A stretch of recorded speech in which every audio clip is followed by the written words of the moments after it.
All right, welcome to DataLab7. Today we're going to be talking about interactions in the multi-level model.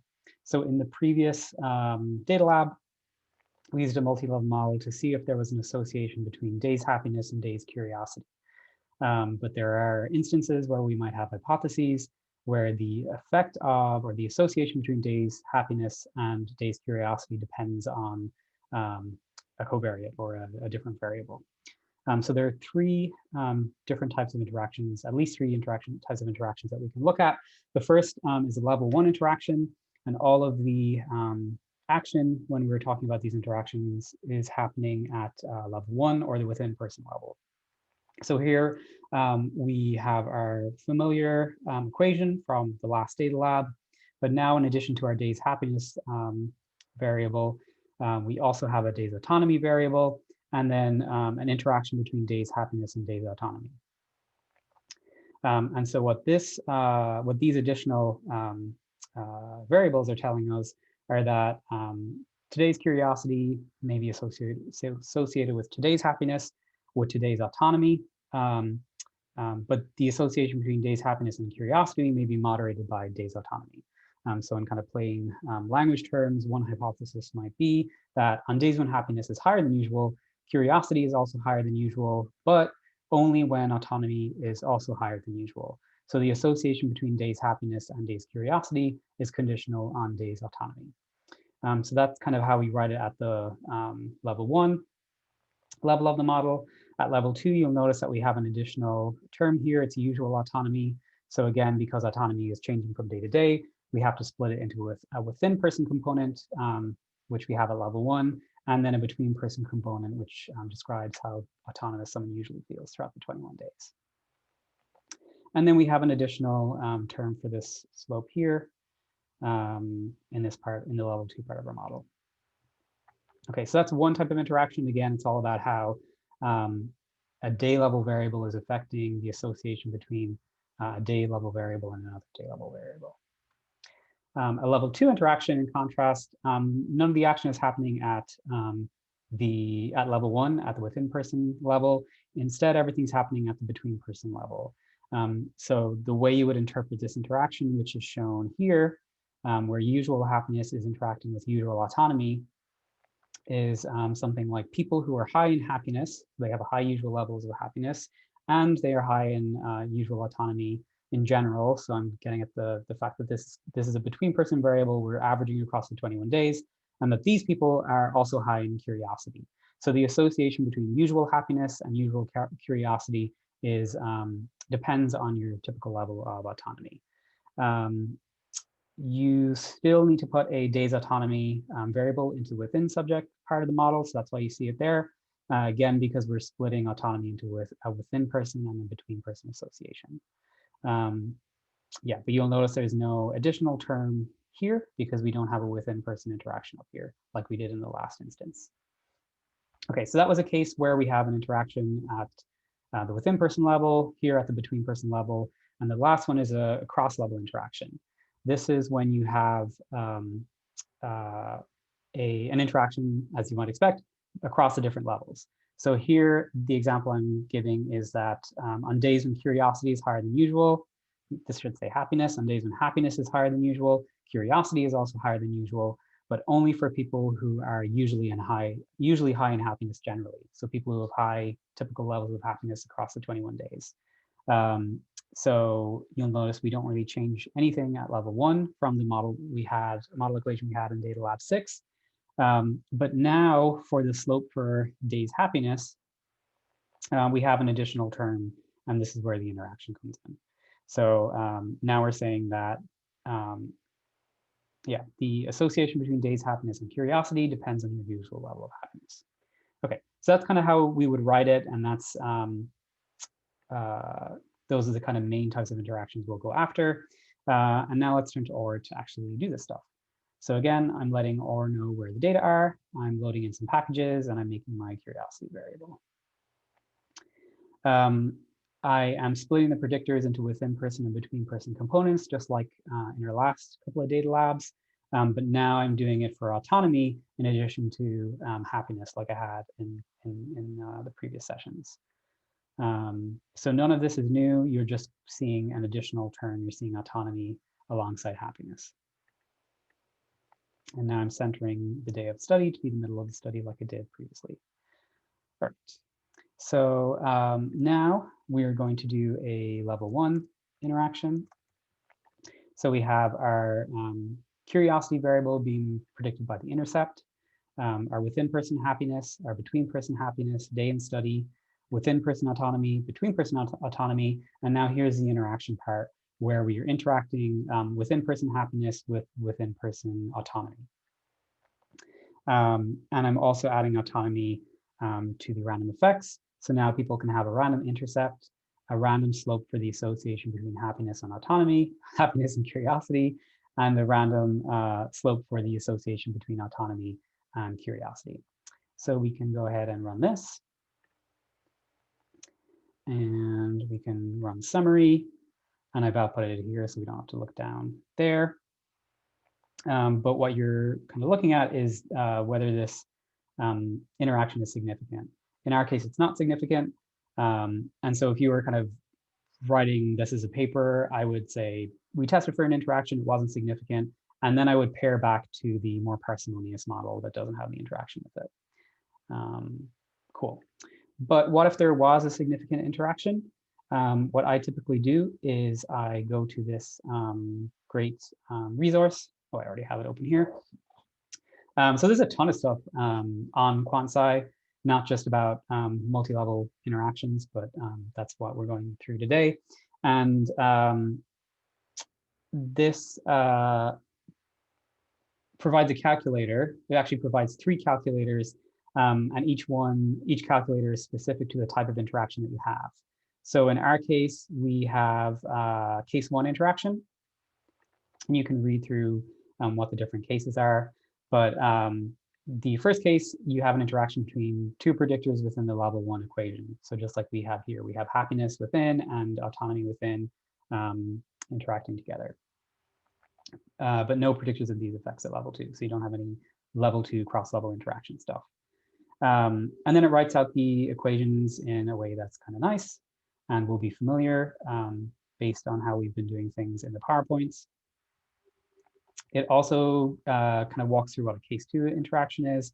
This is the interaction involving just level 2 variables, which we talked about in the PowerPoint, and the case 3 is a cross-level interaction. This is important because when you go down to the calculators, there's a separate one for each type of interaction. So case 1, case 2, case 3. And what you essentially do with the calculators is you figure out which type of interaction you have. So we have a case 1 interaction. We have a predictor, happiness, and a moderator, autonomy, and they're X's, which in the language on this website means that they are level 1 variables. And so then you would fill out this calculator using the regression coefficients from your model. So for example, the first thing I would do is I would name the different parts of this equation. So this is your curiosity outcome. This is your intercept. X1 is your main predictor, so it's your happiness. X2 is your moderator, so your autonomy. And this Y3, X1, X2 is your happiness by autonomy variable. And so I literally usually write these out on a piece of paper just so I don't get confused, because then these terms are used throughout the calculator. So Y00 is the intercept, X1 is, Y10 is happiness, Y20 is autonomy, and this is the interaction. And then you can literally just take, your value for the intercept, paste it, your within person happiness, your within person autonomy, and your interaction. You actually wouldn't do it in this case because we don't have a significant interaction, but pretending that we do, this is what you would do. For this part, the coefficient variances and the coefficient covariances, it's easier. The easiest way to do this is to use this vcov command. And so the name of your model. When you run this, it will have really small numbers that are hard for me to read and wrap my head around. So I usually do this, which makes the text simpler, right? It doesn't have the stuff up in the right-hand corner that I can't read.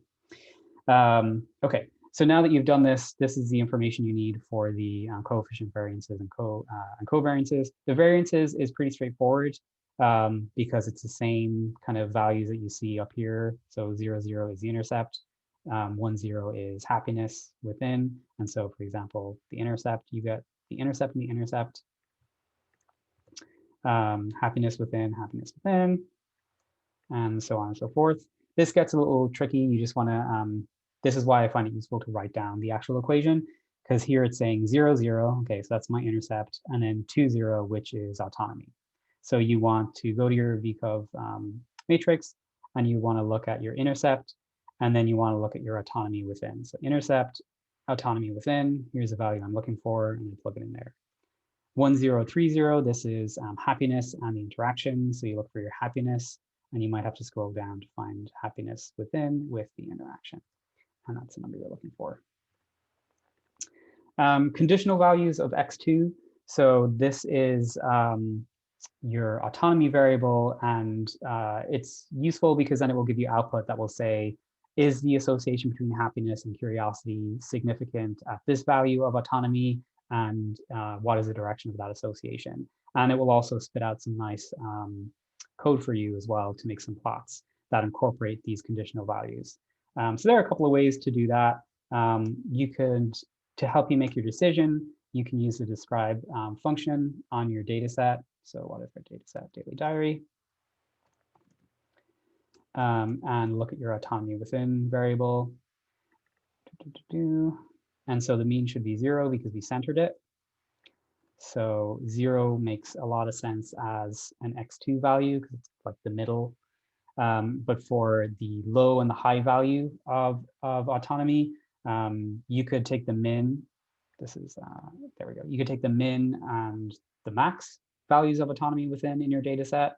And that way you'll have covered the whole kind of potential range of data that you have in your data set. Or you could take +1, -1 standard deviation of your variable. Up to you. I think most people do +1 or 2 plus minus 1 or 2 standard deviations, just because even though this is the min and max value, it's unlikely that lots of people have these values. So if we were to do like a histogram,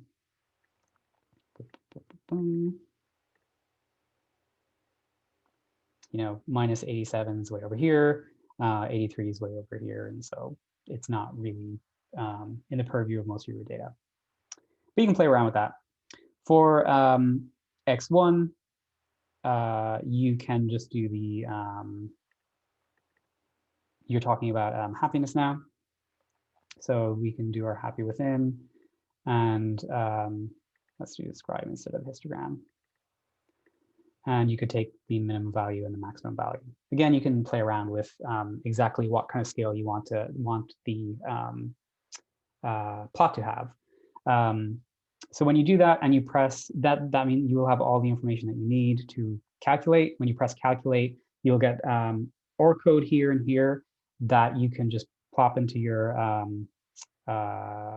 script that will allow you to make plots of what the interaction actually looks like for different levels of the variables that you've specified up here. But the output that will be most important to you will pop out here, and it will tell you for what values of your moderator, so for what values of autonomy, is the association between happiness and curiosity significant, and it will give you the direction of that association as well. So alongside the plots, that's some really nice information that you can put into your method section. I tend to just copy and paste everything that I output from this calculator into my OR script, because then I have it and I don't have to revisit the calculator if I change something. Okay, but we don't have an interaction here, so there is not much to see, but that's how you would go about doing it. And so now we're going to move on to our case 2 interactions, where we have an interaction at level 2. So this would be the scenario where people high in happiness and high in autonomy tend to have high curiosity on average.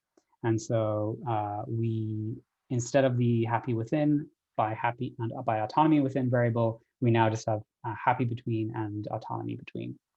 We still have the same, the within person component in here because of the need to split the within and between components of our outcome variable. But this is the interaction effect that we're interested in. So we can run that model. We can run the summary. And this is the parameter that we're looking for. And it's not significant, suggesting there's no evidence that there's an interaction between usual happiness and usual autonomy when thinking about people's usual level of curiosity. If it was significant, you would use the case 2 calculator that's up here. And in this case now, we're looking at W's. These are level 2 variables. And you have your focal predictor, which will be your usual happiness, and your moderator, which is usual autonomy. And the kind of way of doing it is exactly the same as for case 1. You just want to pay attention to which variables you're plugging out of your summary output and your VCOV matrix. Okay, and then the last interaction, what about a cross-level interaction?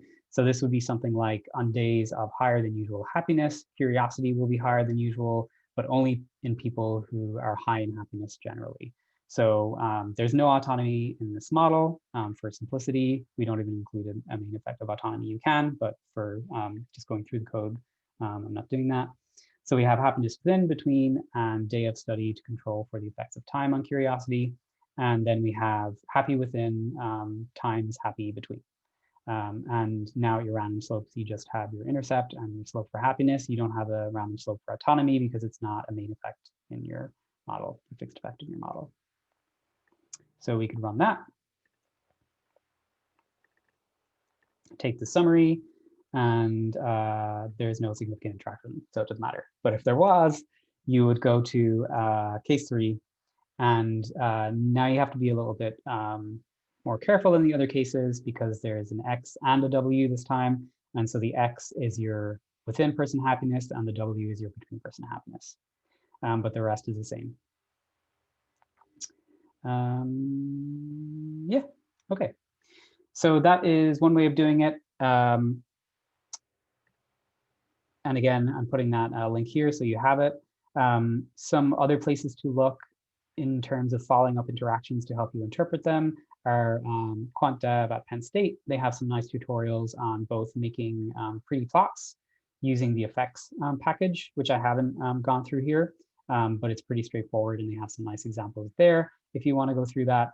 And also just giving you some more basic knowledge about interactions and how they're computed.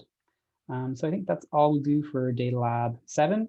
So for homework, if you can go back and instead of using happiness and autonomy and curiosity, use the variables you've been using throughout the course, or plug in some that you're interested in, and let me know what you find. Alrighty.